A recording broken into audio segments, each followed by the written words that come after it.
क्योंकि इसमें स्त्री 2 का एंडिंग और पोस्ट क्रेडिट के बारे में हम चर्चा करेंगे, तो ऑब्वियसली स्पॉइलर तो होंगे ही। इसीलिए स्त्री 2 ना देखने वाले पहले से सतर्क हो जाओ। ये तो आ गई सच में।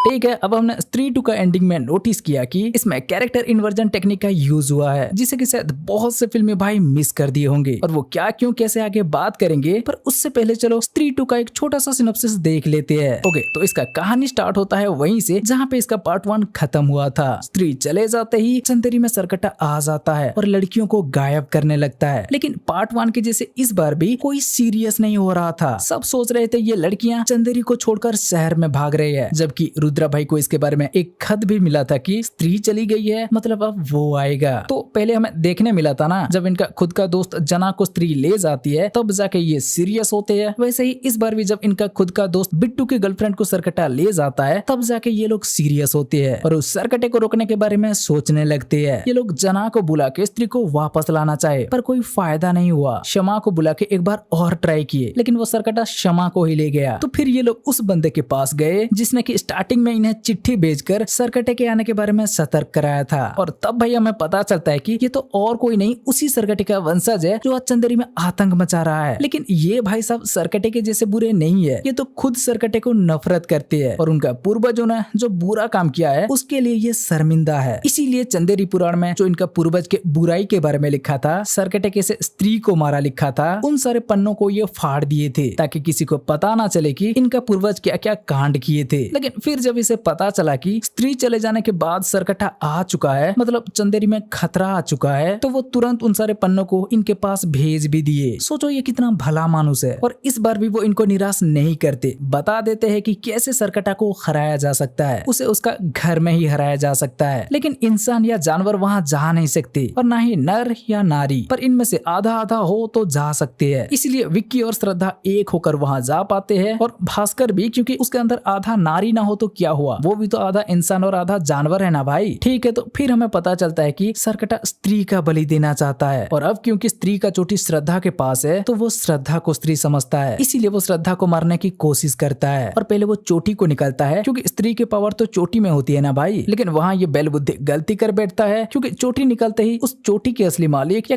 स्त्री वहाँ आ जाती है और सरकटे की कहानी खत्म। लेकिन भाई यहाँ एक बहुत बड़ा ट्विस्ट रिवील होता है, जहाँ में बताया जाता है कि श्रद्धा के कैरेक्टर और कोई नहीं, स्त्री के ही बेटी है। और ठीक यहाँ वो कैरेक्टर इन्वर्जन टेक्निक यूज हुआ है। अब देखो, ये कैरेक्टर इन्वर्जन एक ऐसा टेक्निक है जिसमें एक कैरेक्टर का असली नेचर या रोल ऑडियंस का इनिशियल एक्सपेक्टेशन से बिल्कुल ऑपोजिट होता है। बोले तो स्टोरी शुरू में एक कैरेक्टर को एक पर्टिकुलर लाइट में दिखाती है, जैसे कि हो गया हीरो या विलन, फिर ऑडियंस वैसे ही अपनी अंडरस्टैंडिंग बनाती है उस कैरेक्टर के बारे में। लेकिन जैसे जैसे स्टोरी आगे बढ़ती है, कैरेक्टर का असली मोटिव्स, इंटेंशन या आइडेंटिटी रिवील होता है, तो वो इनिशियल परसेप्शन से बिल्कुल अलग होता है, और हमें पता चलता है कि जो हीरो लग रहा था वो असल में विलन है, और जो विलन लग रहा था वो असल में हीरो है। ऐसा हमने बाजीगर में देखा है, कहानी में देखा है, और डर में भी। और बिल्कुल यही अब स्त्री 2 का एंडिंग में देखने मिला है। देखो, स्त्री में हमें पहले लग रहा था श्रद्धा वो चोटी के लिए आई थी, क्योंकि वो स्त्री से उस चोटी को ला नहीं पाती, इसीलिए विक्की के पास गई थी और विक्की को अपने जाल में फंसा रही थी। मतलब ये एक डायन थी जिसे कि सिर्फ पावर चाहिए थी। लेकिन स्त्री 2 की एंडिंग में हमें पता चला कि वो स्त्री की बेटी थी, जो बस अपने माँ को मुक्ति दिलाना चाहती थी। हाँ, क्योंकि उसके माँ मरने के बाद तो वो स्त्री बनकर सरकटे को मारकर बदला ले ली, लेकिन उसके बाद सालों तक वो भटकती रही ना भाई, उसे मोक्ष कहाँ मिली। ऊपर से चंदेरी के लोगों को भी परेशान करने लगी, तो इसीलिए वो फर्स्ट पार्ट में आई थी अपने माँ के मुक्ति के लिए, ना कि वो चोटी के लिए। मतलब वो जो डायलॉग था, मेरे हाथों हो सकता तो मैं पहले ही कर चुकी होती ना, तुम्हें ही करना होगा, शहर के रक्षक तुम हो, वो विक्की के हाथों मुक्ति दिलाने के बारे में था। लेकिन फिर तो भाई वो चोटी ले गई ना। हाँ, पर उसी के जरिए वो इनका रक्षा भी की ना। उसके पास अब बहुत पावर थी, और अब वो अपने माँ को मुक्ति दिला भी चुकी थी। वो चाहती तो चंदेरी में वापस नहीं भी आती, लेकिन क्योंकि उसके माँ के वजह से सरकटे दानव का उत्पत्ति हुआ, तो वो सरकटा का विनाश करने में इन लोगों के साथ देने चली आई। लेकिन वहीं अब अगर हम अक्षय कुमार के देखें तो भाई इनका कैरेक्टर के साथ उल्टा हुआ है। पहले लग रहा था ये चंदेरी वासियों को अपना पूर्वज से बचाना चाहते हैं, इसीलिए स्त्री जाते ही वो इन्हें चंदेरी पुराण का गायब पन्ना भेज दिए, सरकटे के बारे में सतर्क करा दिए, और बाद बाद में जब वो इनके पास भी आए तो ये सरकटे को विनाश करने का तरीका भी बता दिए। मतलब इन सारे बातों को देखने के बाद पहले ये एक भला मानुष के जैसे लग रहे थे, लेकिन पोस्ट क्रेडिट में पता चलता है भाई ये सब तो इन्हीं का किया धरा था। अब हाँ, हम सेकंड पोस्ट क्रेडिट सीन में देख चुके हैं सरकटा मरने के बाद जो वो लावा में मिल गया था, वो लावा का कुछ अंश अब अक्षय कुमार के कैरेक्टर के पास आ गया है और वो उसमें से सरकटे का पावर को अपने अंदर ठीक वैसे ही खींच रहा है जैसे कि क्लाइमैक्स फाइट में सरकटे श्रद्धा की आत्मा को खींच रहा था। मतलब अक्षय पाजी के कैरेक्टर को भी जादू टोना आता है, या तो ये भी सरकटे का बेटा या पोता हो सकता है जो श्रद्धा के जैसे आज तक किसी मकसद के लिए भोपाल में नाटक कर रहे थे। चलो वो जो भी होगा आगे पता चल जाएगा, पर इस पोस्ट क्रेडिट से इतना तो पता चल गया कि अक्षय पाजी के कैरेक्टर को बस सरकटे की पावर चाहिए था, जिसके लिए कि उसने विक्की के टीम का इस्तेमाल किया और उन्हें सरकटे के बारे में बता के, सरकटे को विनाश करने के बारे में बता के उनसे बस अपना काम निकलवाया। मतलब यहाँ जो पहले विलन दिख रहा था वो हीरो निकला और जो हीरो दिख रहा था वो विलन निकला। जिसे हम पावर की भूखी समझ रहे थे वो लोगों को बचाने के लिए आया, और जिसे हम लोगों को बचा रहा है समझ रहे थे वो पावर का भूखा निकला। इसे कहते हैं कैरेक्टर इन्वर्जन, जिस टेक्निक में चीजें हमेशा वैसे नहीं होती जैसे वो दिखती है। लेकिन इतना ही नहीं, इसमें हमने एक और बात को भी नोटिस किया कि दोनों पार्ट में जो विलन होते हैं वो तबाही मचाने पर उनके ही वंशज से एक एक मार्गदर्शक निकलते हैं जो विलन को हराने में मदद करते हैं। स्त्री में हमने देखा विलन स्त्री थी, तो वो तबाही मचाते टाइम स्त्री की बेटी आई और उसे हराने में विकी के साथ उसका टीम की मदद की। फिर स्त्री 2 में मेन विलन सरकटा था, तो वो तबाही मचाते समय उसका वंशज अक्षय पाजी के कैरेक्टर आया जो सरकटा को विनाश करने की तरीका बताया, और विलन को हराने के बाद दोनों मूवी में वो विलन का पावर उनका वंशज को मिला। जैसे कि स्त्री की चोटी का पावर उसकी बेटी श्रद्धा को मिला, वैसे ही सरकटे का सारा पावर उसका वंशज अक्षय पाजी के कैरेक्टर को मिला। लेकिन क्योंकि श्रद्धा को पावर मिलने के बाद भी वो उसकी गलत इस्तेमाल नहीं की, उल्टा चंदेरी के लोगों को बचाने आई, तो वो दर्शा रहा था कि उसके अंदर सहानुभूति भी है, मतलब वो अच्छी चुड़ैल है। लेकिन वही अक्षय पाजी के कैरेक्टर की देखा जाए तो वो चंदेरी वालों को बचाना नहीं चाहते थे, बस पावर पाने के लिए वो सारे नाटक कर रहे थे। तो ये इशारा कर रहा है कि ये एक बुरे आदमी है जिसके अंदर सहानुभूति, दया, क्षमा या रहम तरस जैसे कुछ नहीं है, बस अपने बारे में सोचता है। तो अब थोड़ा सोच कर देखो, जब इसे वो सरकटे का पावर मिल चुका है तो आगे ये क्या करेंगे भाई। अब ये सिर्फ स्त्री 3 की ही नहीं बल्कि ये पूरा यूनिवर्स का देखना विलन बनेंगे। मतलब हमें हॉरर यूनिवर्स का थैनोस मिल चुके हैं। ऐसा हुआ तो ये लॉजिकल भी लगेगा क्योंकि इसे उस सरकटे के घर में हुए कांड के बारे में पता है, तो इसे जरूर भेड़िया के भास्कर के बारे में भी पता होगा, और स्त्री की विकी का टीम के बारे में तो वो जानता ही है। बाकी बचा तो बस वो मुंजिया का हीरो, तो उससे भी आके कनेक्ट कर लेंगे। ठीक है, अब ये एक परफेक्ट सिनेमैटिक यूनिवर्स तो बन चुका है जिसमें कि इसका थैनोस भी आ चुका है, लेकिन भास्कर के पास पावर है, श्रद्धा के पास पावर है और विक्की के पास कुछ नहीं। थोड़ा अजीब नहीं लगता? वैसे इनका तो सुपर पावर शायद इनका आंखों में ही दिखता है, लेकिन हमें ऐसा लगता है आगे वो विक्की को भी पावर के साथ दिखाना चाहते हैं। हाँ, मतलब वो गाने के बाद विक्की श्रद्धा के सर से एक पंखुड़ी हटाता है ना भाई, देखना वो बाद में भी विक्की को मिलता है, और एंडिंग में भी श्रद्धा विक्की को वैसे ही एक पंखुड़ी देता है जो विक्की की बॉडी में मिल गया और विक्की का बॉडी ग्लो करने लगा। तो हो सकता है वो कोई सुपर पावर हो जिसे श्रद्धा विक्की को देकर चली गई। ऐसा हुआ तो आगे के पार्ट में हमें विक्की भैया भी पावर के साथ दिख सकती है। वैसे आपको इसके बारे में क्या कहना है हमें कमेंट करके बताओ। ठीक है, तो अब आते हैं इसका पोस्ट क्रेडिट सीन पर। पहले हमें भास्कर और जना का एक पोस्ट क्रेडिट देखने मिलता है जिसके बारे में कि हम थोड़ा बहुत मुंजिया का पोस्ट क्रेडिट में भी देख चुके थे। तब उसका कोई सेंस नहीं बन रहा था, सिर्फ वो मुन्नी वाला अंडरवियर को छोड़कर। लेकिन स्त्री 2 का एंडिंग देखने के बाद भाई समझ आ गया कि दिन में भी भास्कर बिना कपड़ों के जंगल में क्यों दिख रहा था। वो सरकटे से भिड़ने के बाद और चंदेरी नहीं गया, बाहर जंगल में ही रह गया, क्योंकि इसके लिए तो अभी विक्की के दोस्त लोग रेडी नहीं है ना भाई। खैर, सुबह के सीन में जब जना दिल्ली जाने को बोलता है तो देखना भास्कर वहाँ जना को मना कर देता है, कहता है कि खतरा है, अभी वहाँ कुछ ऐसा है जो गले की नस में दांत लगाकर पूरा खून चूस लेता है। और भाई ये रेफरेंस था सीधा वैम्पायर्स ऑफ विजयनगर की, जो हॉरर सिनेमैटिक यूनिवर्स की अगली मूवी होने वाली है। अरे आयुष्मान खुराना वाला, इसके बारे में हम वीकली अपडेट में भी बात कर रहे थे ना। अब जबकि भास्कर को इसके बारे में पता है और ये दिल्ली भी जा रहा है, तो शायद उसमें भी हमें भास्कर का कैमियो देखने मिल सकता है। बाकी अगर बात करें सेकंड पोस्ट क्रेडिट सीन की, तो उसके बारे में तो हम पहले से ही बात कर चुके हैं। अक्षय पाजी अब नेक्स्ट हॉरर यूनिवर्स के बड़े विलन बनेंगे, जो कि सिर्फ स्त्री 3 में ही नहीं, इस यूनिवर्स की बहुत से मूवी में दिखेंगे। भाई हॉरर यूनिवर्स के मेकर्स ने एकदम कमाल कर दिया ना। एलसीयू के बाद कोई भी इतने अच्छे से मूवी का क्रॉसओवर दिखा नहीं पाए जितने अच्छे से ये लोग दिखाए हैं। मजा आ गया भाई। ठीक है, तो भाई बस ये था स्त्री 2 की एंडिंग और पोस्ट क्रेडिट सीन के एक्सप्लेन को लेकर एक वीडियो। आपको इन सब के बारे में क्या कहना है हमें कमेंट करके बता सकते हो। बाकी अगर ये वीडियो अच्छी लगी हो तो वीडियो को लाइक, शेयर और